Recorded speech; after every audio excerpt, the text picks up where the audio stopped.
Alright guys, hello, Patrick or WiiDude83 here. So, I'm going completely unscripted, rambling just because I can about BlazBlue Cross Tag Battle. The online beta was this weekend, and I have the offline version of the game right now since I pre-ordered. And I just want to quickly talk about my feelings about the game and what I think can be improved, what I like, stuff like that kind of thing, because I got a lot to talk about this game. I played over 120 matches, according to my win count, so I've played a lot and I have very specific feelings about the game. Now, I think this, just to get it out of the way, because I know the comment section is going to talk about this, and this happens every time I talk about it on Twitter, the whole DLC thing, I don't think it's as bad. Like, I had an issue when it was first announced, like, okay, like, it's going to be is it a full price game? How much are we talking for the DLC? And it's $50 for the base game, $20 for the DLC. That's $10 over what you normally pay for a new game. And then that's it. That's everything. And you know what? I'm fine with that. Like, that's a meal out. I can deal with that, especially when I look at that compared to a bunch of other fighting games, like, that were clearly not done before they were launched. I think the biggest examples being Street Fighter V and Marvel vs. Capcom Infinite. For Infinite, they charge $8 a character, which is kind of absurd, and for Street Fighter, I think that's enough said, there, and most fighting game characters cost about, like, $5 each, so I know Blake and Yang are gonna be free, but I basically just view it as I pay for Blake and Yang, and I have 18 other characters to play with, so I don't have too big of an issue. It kind of sucks that it's that way, but I don't think it's worth making a big deal about it, especially in the FGC where there's just this kind of thing all the time. It just always happens with fighting game DLC. But anyway, now we're past that, how do I feel about the game? I guess, for clarification on my background, I've only dabbled into BlazBlue occasionally, like I played it only a few times. Same thing with kind of P4 Arena, though I've definitely watched a lot of Arena, through like different tournaments and stuff like that.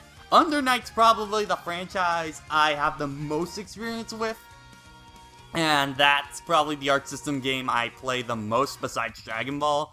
And then RWBY, I just recently caught up on the series on Season 5 right now. But, so I definitely was excited to try the game out. I was wondering how they're going to get all these franchises to work, and it's actually a lot more simple than I thought it was going to be. Pretty much every character has two basic combos. There's special moves, like nothing gets more ridiculous than like a quarter circle back, down motion. And that's really about it. Character assists. Every character has 3 assists, which I actually think is kind of an interesting idea. I like that.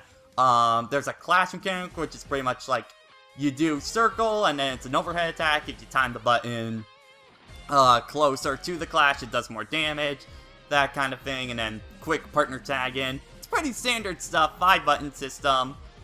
Pretty easy, honestly, to get down compared to a lot of other Arc System games. And you know what? The battle system, it's fun.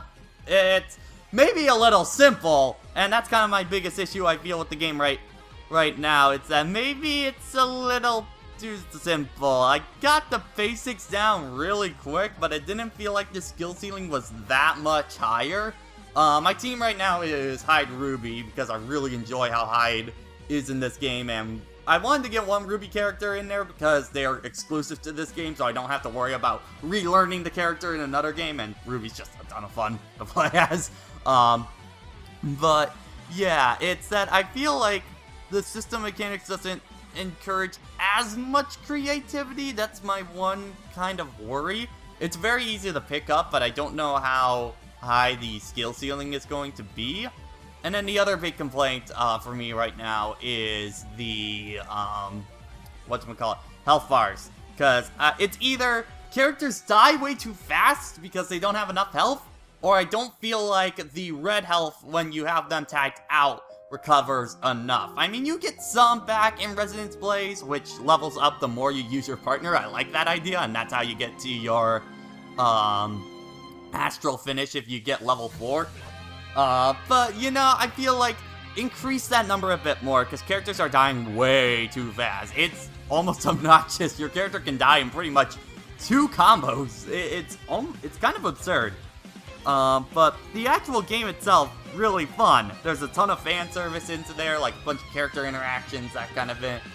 The game, like, soundtrack is fantastic for it.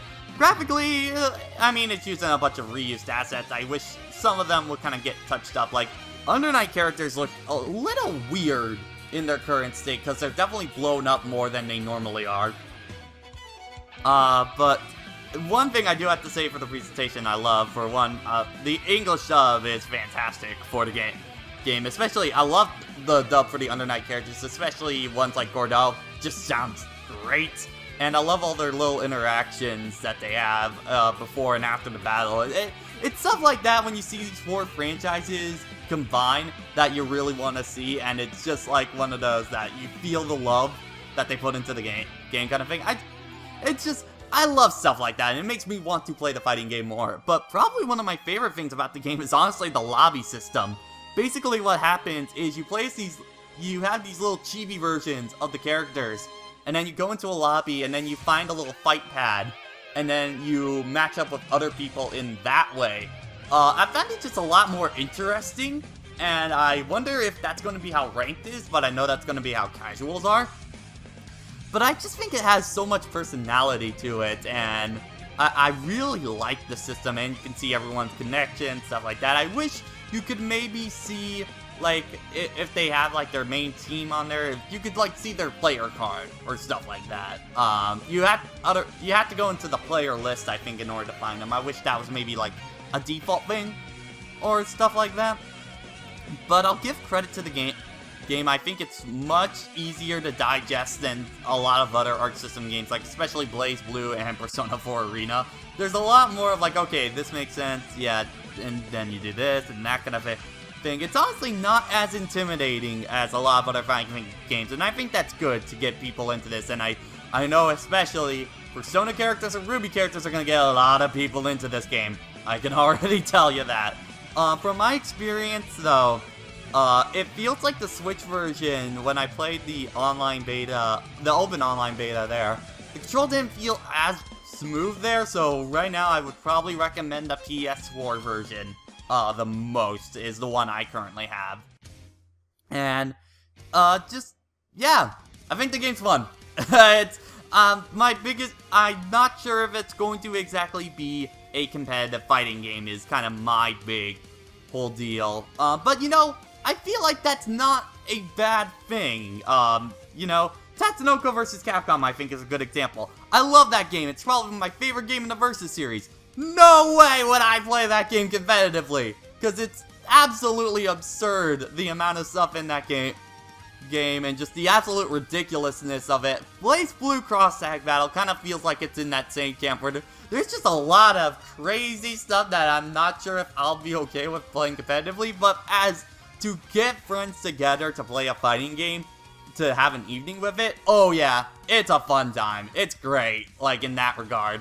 So, I definitely recommend it. I think it's fun, though.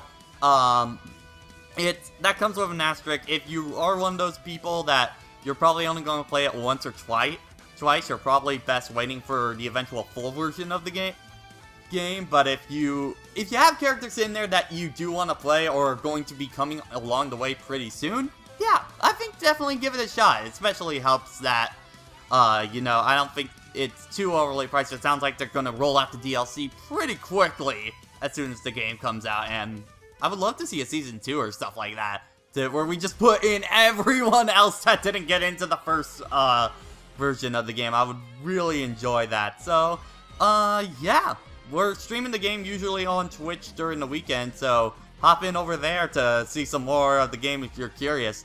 Anyway, I'll see you next time.